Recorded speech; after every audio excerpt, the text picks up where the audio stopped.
Hi friends, it's me Akhil, and today I am going to discuss about the growth pole theory by Parrox.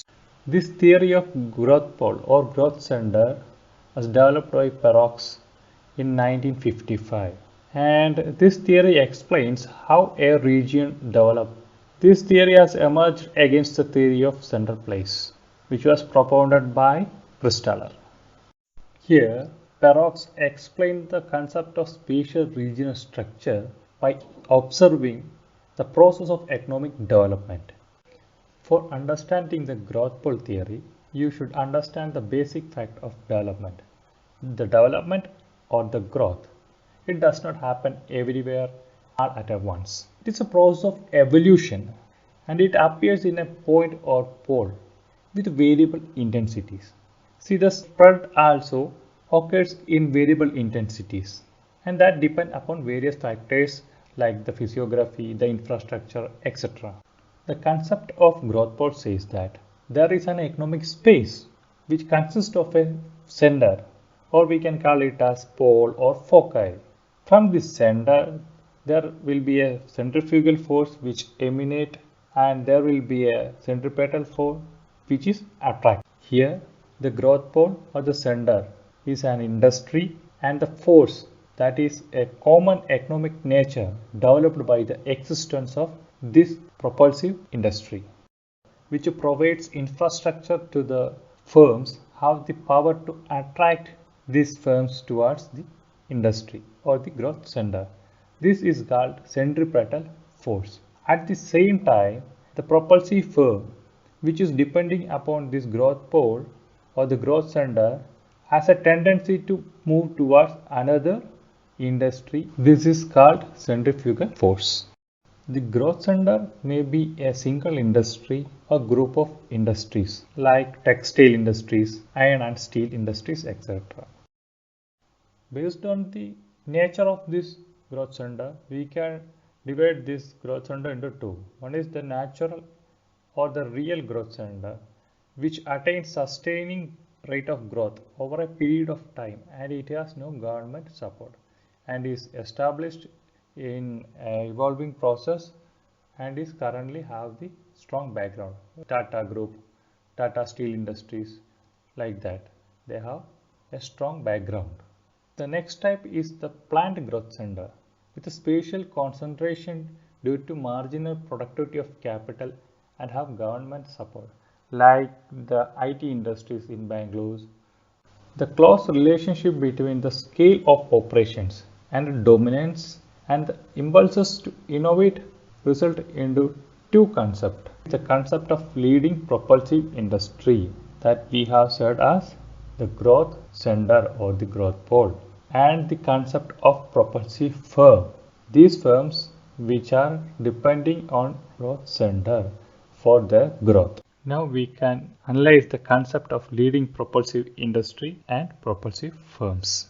A leading propulsive industry is that in an industrial area, a new or dynamic industry is emerging with more capital and more technological development, etc. And this will bring a concept of growth in that region.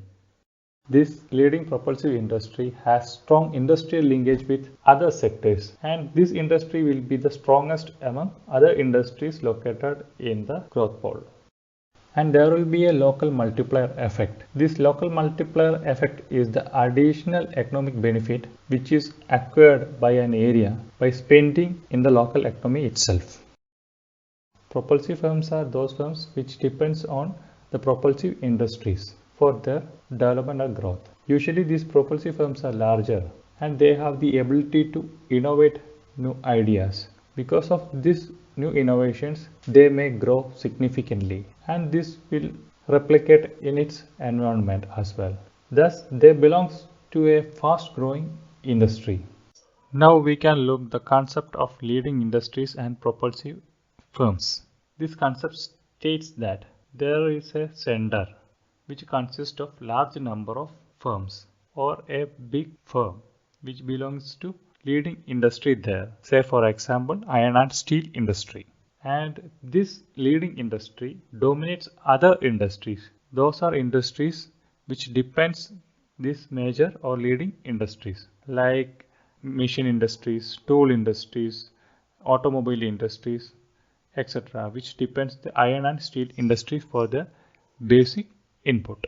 There are many factors which favors the location of leading industry. That may be the location of the natural resource or man-made advantages there or just the possibility of changes.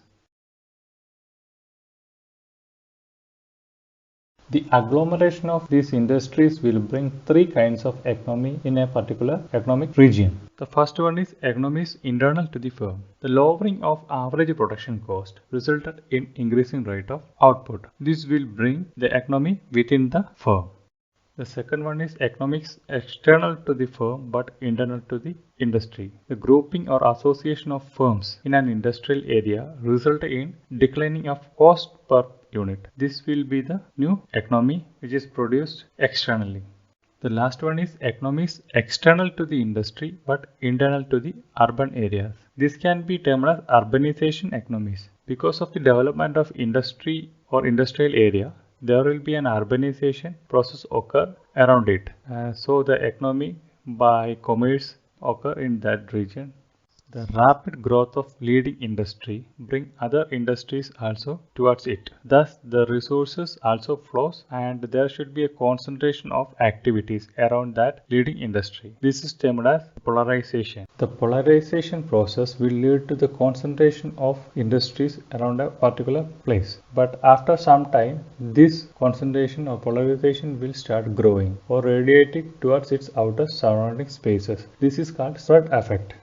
This spread effect or trickling down will help in inter-regional trade, transfer of capital to backward regions, and it will also attract labor from backward areas. This will help to reduce the population pressure in the outer spaces. This theory helps in understanding the regional structure and regional development of a particular area. It helps in predicting changes in the structure and it also helps in prescribing solution to certain regional problems occurring in that particular area.